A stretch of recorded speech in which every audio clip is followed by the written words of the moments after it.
పేరు మాత్రం తిరగబాత అన్నం, కొందరికి మసాలా రైస్ లాగా అనిపించవచ్చు. పేరు ఏదైనా తక్కువ మసాలాలు ఉండాలి. ఏ వెజ్ నాన్ వెజ్ కర్రీస్లోకైనా హిట్టే కలిసిపోవాలి. పెరుగు పచ్చడికైనా గోంగూరకైనా అవి ఏవి లేకున్నా పుల్లటి వంకాయ చట్నీ, పుల్లని చింతపండు చట్నీలోకి అదిరిపోయే రైస్ రెసిపీ.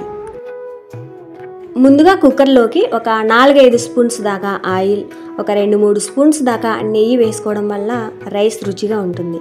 నెయ్యి అనేది ఉంటే వేసుకోవచ్చు, లేదంటే స్కిప్ చేసేయచ్చు. ఉంటే ఖచ్చితంగా వేసుకోవాలి. వేసిన ఈ నెయ్యి కానీ ఆయిల్ కానీ బాగా హీట్ ఎక్కింది అనుకున్నాక ఒక బిర్యానీ ఆకు వేసుకోవాలి. తర్వాత ఒక పెద్ద సైజు ఉల్లిపాయని ఈ విధంగా సన్నగా పొడుగ్గా కట్ చేసి వేసుకోవాలి. వేసిన ఈ ఉల్లిపాయల్ని మీడియం ఫ్లేమ్లో కొద్దిసేపు వేయించాలి. అంటే ఈ ఉల్లిపాయలు లైట్గా రంగు మారేదాకా. చూడండి, ఈ మాత్రం వేగితే చాలు. ఆ తర్వాత రుచికి సరిపడా పచ్చిమిర్చిని ఈ విధంగా సన్నగా పొడుగ్గా కట్ చేసి వేసుకోవాలి. రైస్ మొత్తానికి ఈ పచ్చిమిర్చితోనే కారం వచ్చేలా వేసుకోవాలి. తర్వాత ఇందులో ముందు మిర్చి పౌడర్ అలాంటివి ఏమీ కూడా వేయం కాబట్టి రైస్ మొత్తానికి కూడా ఈ పచ్చిమిర్చితోనే కారం రావాలి. నేనైతే ఒక 5 దాకా కొంచెం కారం ఉన్న పచ్చిమిర్చి వేసుకున్నాను. మీరైతే మీరు వాడే ఆ పచ్చిమిర్చి కారాన్ని బట్టి పచ్చిమిరపకాయలు చూసుకొని వేసుకోవాలి. వేసిన పచ్చిమిర్చి కూడా 1 నిమిషం అలా ఇలా వేయించి ఈ పచ్చిమిర్చి పచ్చిదనం పోయింది అనుకున్నాక 2 పెద్ద సైజు టమోటాలని ఈ విధంగా చిన్న ముక్కలుగా కట్ చేసి వేసుకోవాలి. ఈ టమోటాలు తొందరగా మగ్గడానికి కొంచెం సాల్ట్ కూడా వేసి లో ఫ్లేమ్లో ఈ టమోటాలు మెత్తగా మగ్గేదాకా వేయించుకోవాలి. ఇక్కడ వేసినవన్నీ కూడా మన ఇంట్లో వాటర్ తాగే ఒక పెద్ద గ్లాస్, స్టీల్ గ్లాస్ ఉంటుంది కదా, ఆ గ్లాస్ రైస్కి ఇక్కడ వేసిన టమోటా, ఉల్లిపాయ, పచ్చిమిర్చి సరిపోతాయి.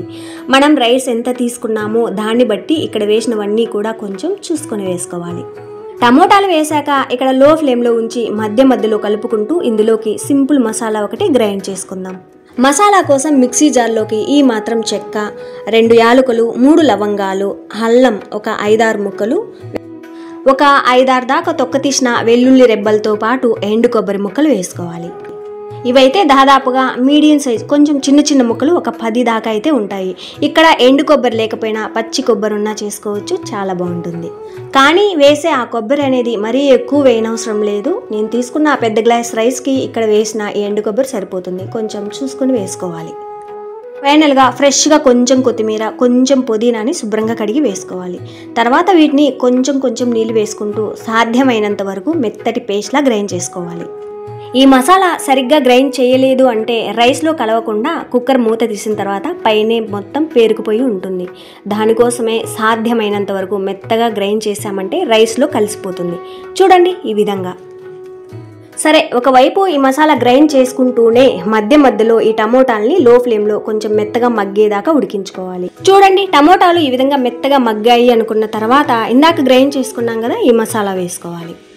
ఇక్కడ గ్రైండ్ చేసిన మసాలా కానీ వేసిన టమోటాలు, పచ్చిమిర్చి ఇవన్నీ కూడా నేను తీసుకున్న ఒక పెద్ద గ్లాస్ రైస్, ఆ గ్లాస్ కొలత అనేది 250 గ్రామ్స్ అంటే 1/4 kg అనమాట.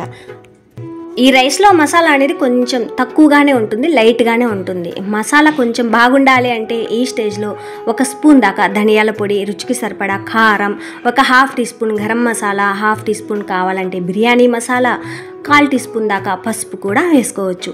ఎప్పుడు ఒకేలా కాకుండా ఇలా ఒకసారి ఇందాక నేను చెప్పిన మసాలాలు వేసి అలా ఒకసారి ట్రై చేయొచ్చు. ఎలా చేసుకున్నా చాలా బాగుంటుంది. మసాలా వేసిన తర్వాత ఇక్కడ లో ఫ్లేమ్లోనే మధ్యలో కలుపుకుంటూ మనం గ్రైండ్ చేసిన మసాలాలు అల్లం, వెల్లుల్లి, కొబ్బరి ఇవన్నీ కూడా పచ్చిగానే వేసాం కదా, అవన్నీ కూడా ఆయిల్లో వేగి మంచి స్మెల్ వచ్చేదాకా వేయించుకోవాలి. అంటే ఆయిల్ పైకి తేలేదాకా. మసాలా అనేది మాడిపోకుండా ఇక్కడ కొంచెం ఓపికగా లో ఫ్లేమ్లో వేయించుకోవాలి. చూడండి, ఈ విధంగా ఆయిల్ పైకి తేలింది అంటే ఈ మసాలా బాగా వేగినట్టే. తర్వాత తీసుకున్న రైస్ని బట్టి తగినన్ని నీళ్ళు వేసుకోవాలి. 1 గ్లాస్ రైస్కి 2 గ్లాస్ చొప్పున నీళ్లు. చూడండి, నేనైతే ఈ గ్లాస్ కొలత ప్రకారం 1 గ్లాస్ రైస్ తీసుకున్నాను. అదే గ్లాస్తో 2 గ్లాసుల నీళ్ళు అయితే వేసుకున్నాను.